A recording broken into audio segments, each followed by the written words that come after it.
Welcome back to my channel, Australian Jiao Shu.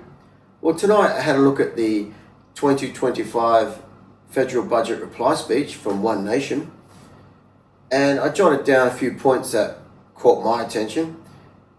And don't quote me word for word as to what Senator Hanson said, but One Nation will withdraw from the Paris climate agreements, they'll withdraw from the World Health Organization, they'll withdraw from the International Criminal Court and the World Economic Forum, they'll withdraw from the United Nations and the UN Convention for Refugees, they'll do an audit on the Aboriginal industry in Australia, they'll review Australian foreign aid, they'll review the NDIS, they'll review the TGA and the Pharmaceutical Benefit Scheme, they'll stop this net zero madness, they'll privatise the SBS, and they'll get rid of most of the ABC, which, according to Senator Hanson, will save around $1 billion a year straight up. They'll abolish the Department of Climate Change, which Senator Hanson says will save around $30 billion a year. As far as energy, One Nation are supportive of coal, gas, and nuclear. With natural gas, One Nation looks to want to levy at the extraction point, perhaps a wellhead, and they want to establish a domestic gas reserve, a national one. Cost of living, One Nation want to halve the excise on fuel for at least 12 months, maybe more, eliminate the excise on alcohol sold in indoor venues. Insurance premiums will be exempt from GST. There's been some tweaking on tax returns for couples, things like that.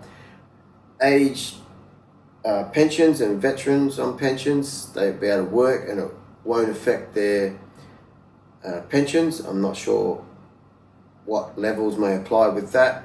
Self-funded retirees, the tax-free threshold will be around $35,000 a year.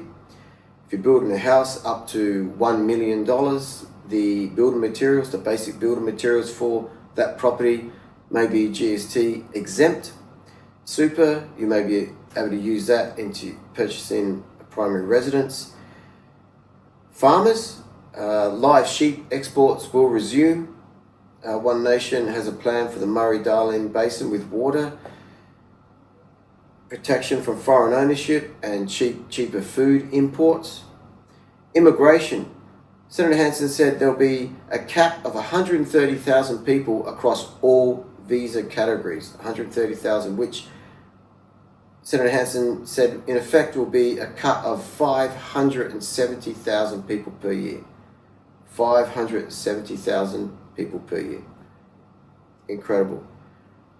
That's the gist of it. There's a lot more to the reply that Senator Hanson said, like the economic management of Australia, or the lack of it, the huge debt that Australia is building up. But the one thing that I would ask Senator Hanson, if I was ever lucky enough to ever talk or meet Senator Hanson, is that 130,000 cap across all visa categories.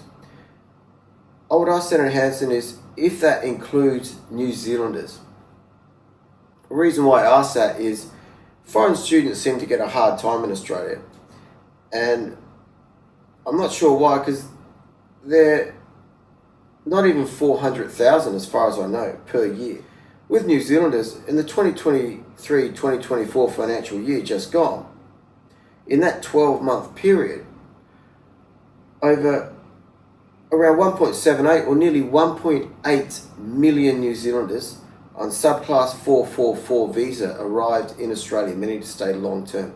Now that subclass 444 visa, that just gets put on as you pass through the smart gate or whatever at the airport, that allows New Zealanders to stay as long as they want in Australia with full working rights.